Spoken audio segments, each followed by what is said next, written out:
आपको डर लग रहा है कि पता नहीं मैं पार जाऊंगा कि नहीं जाऊंगा, कि डूब तो नहीं जाऊंगा बीच में।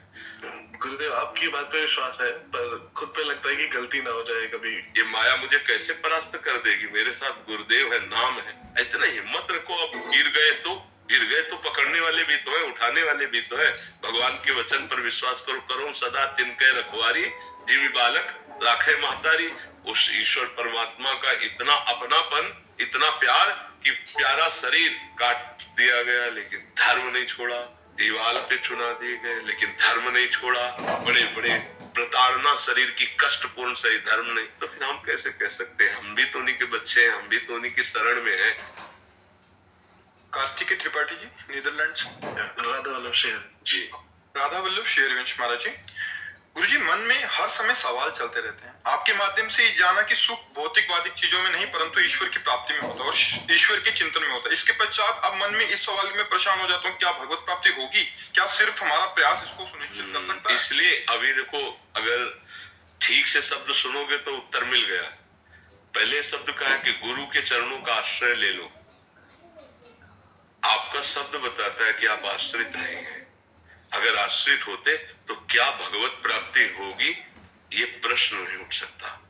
आप समर्थ खेवैया की नौका में नहीं बैठे, तैरने वाले हैं, तो अब आपको डर लग रहा है कि पता नहीं मैं पार जाऊंगा कि नहीं जाऊंगा, कि डूब तो नहीं जाऊंगा बीच में। और अगर समर्थ खेवैया के नाव में बैठे होते तो आपको लगता कि नहीं, मैं तो डूबा ही डूबा हूं, मैं तो नाव में बैठा हूं इसलिए पार हो रहा हूं।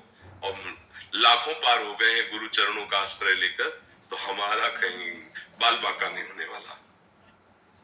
जब तक हम गुरुदेव के चरणों का आश्रय लेते तो ये प्रश्न नहीं खत्म होगा। जब गुरुदेव के चरणों का आश्रय ले लेते तो भरोसा जागृत हो जाता है कि मेरे में अगर त्रुटि है भी तो मेरे गुरुदेव ने हाथ पकड़ा है, मुझे पार कर देंगे। सच्ची बात समझना, गुरु आश्रित कभी ऐसा प्रश्न नहीं हो सकता पता नहीं मेरा कल्याण होगा कि नहीं होगा। नहीं, समर्थ गुरुदेव है, मेरे में कमी है, मैं तैर नहीं सकता, पर मैं उनकी नौका में बैठा हूं इसलिए पार हो जाऊंगा। बस में हाँ, अपार संसार समुद्र मध्य, ये बड़ा अपार संसार समुद्र है, इससे कैसे पार जाऊं? समझतो में शरणम की मस्ती, किसकी शरण जाऊं, कैसे पार हूं? तो गुरु कृपालु कृपया वदेत श्री विश्वेश्वर पादाम्बुज दीर्घ नौका। गुरुदेव ने कृपा करके बताया कि भगवान जो विश्वेश्वर है, इनके चरणों का आश्रय ले लो, ये दीर्घ नौका है, इस संसार समुद्र से पार कर देगी। मामे भी प्रपद्यन्ते माया में तंतरंते थे। अब हम कैसे चले? अब गुरुदेव का आश्रय लो, वो जो कह रहे हैं उनकी बात पर विश्वास करो, वैसे चल दो। तो चलने से क्या होगा, ये प्रश्न खत्म हो जाएगा आपका। जैसे गुरुदेव आपकी बात पे विश्वास है, पर खुद पे लगता है कि गलती ना हो जाए कभी। तो खुद तैरने के लिए तैयार हो क्या? नौका पे बैठे हो। नौका में बैठने का मतलब होता है, नौका किसे कहते हैं? नानक साहब जी ने कहा, नानक नाम जहाज है, चढ़े से उतरे पार। अब अगर हम नौका में बैठे मतलब नाम जप कर रहे हैं, तो मुझे विश्वास क्या, मेरा पार हो गया। अच्छा, मेरे से गलती हो जाएगी तो जैसे छोटा बच्चा है ना, तो इधर उधर की चीजें देखता है तो पहले माँ की तरफ देखता है ऐसे, जब अम्मा ऐसे कह देती तो नेत्र हटा लेता है। ऐसे ही हम प्रभु और गुरुदेव की तरफ देखते हैं कि हमारे मन में गंदी बातें उठती हैं, यार मेरे गुरुदेव देख रहे हैं, मेरे प्रभु देख रहे हैं। अगर मैं गंदी बात करूंगा तो मुझे डांट लगेगी, मेरा भजन रुक जाएगा। भजन में जब प्रीति होगी तो गंदी बातें सब छूट जाएंगी। डरो मत। ये डरने का देखो, अगर पहले सोच ले कि मैं युद्ध करूंगा, पता नहीं कहीं घाव हो जाए तो, हार गया तो, ऐसे नहीं। वीर योद्धा परिणाम में वो पहले युद्ध देखें, जो होगा सो होगा, पहले मैं युद्ध करूंगा। वीर योद्धा ऐसे सोचता है। ऐसे ही हमको सोचना है कि मैं गुरु के सहारे हूँ, गुरु मेहरबान तो चेला पहलवान। ये माया मुझे कैसे परास्त कर देगी, मेरे साथ गुरुदेव है, नाम है। इतना हिम्मत रखो, अब गिर गए तो पकड़ने वाले भी तो है, उठाने वाले भी तो है। भगवान के वचन पर विश्वास करो, करो सदा तिनके रखवारी, जीवी बालक राखे महतारी। जैसे माँ अपने बच्चे की रक्षा करते, ऐसे सदगुरु और भगवान अपने जनों की रक्षा करते हैं। ऐसा ना हो तो फिर जैसे सब नौजवान चल रहे तो सब डूब ही जाए, नौका नहीं डूब जाए। हाँ, भूल से भी कोई गलती का कोई सवाल ही नहीं। इनके मन में गलती उठेगी तो इष्ट और गुरुदेव चढ़े बैठे इनके ऊपर, मन को दबा करके चलाया जाता है। तो डर तब होता है जब हम स्वयं पार होना चाहते हैं, और डर तब नहीं होता जब हम इष्ट और गुरु के भरोसे होते हैं।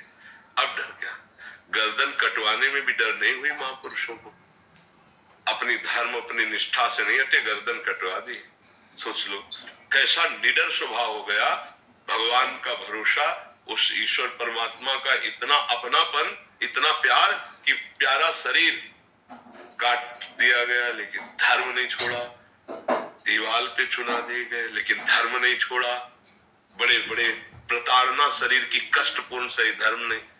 तो फिर हम कैसे कह सकते हैं हम भी तो उन्हीं के बच्चे हैं, हम भी तो उन्हीं की शरण में हैं, हम भी तो उसी परमात्मा का आश्रय लिए। तो कहीं ना कहीं आश्रय में कमजोरी तो ऐसा बोल रहे हैं आप, क्यों?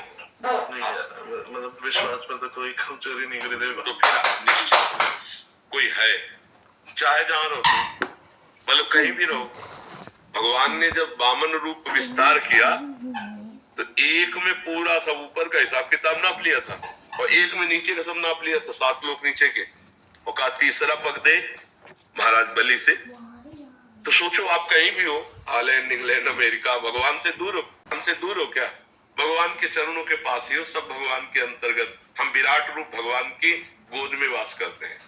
भगवान को कहा गया महतो महियान और अणुअणियान, इतने छोटे हैं कि जिसे तुम सूक्ष्मदर्शी से जिस जीव को देख सकते हो उसके अंदर भी आराम से सो रहे हो, और इतने महान है कि अनंत ब्रह्मांड भी उनके अंदर भी कोने में है। ऐसे भगवान के हमें तो हमें थोड़ी सोचना है इतने दूर देश में भगवान हमारी रक्षा कैसे करेंगे। भगवान सर्वत्र है, तो जहां आप हो वहां भी है। भगवान सबके है तो आपके भी है। भगवान सब समय में है, तो जिस समय आपको कोई खतरा होने वाला उस समय भी भगवान है।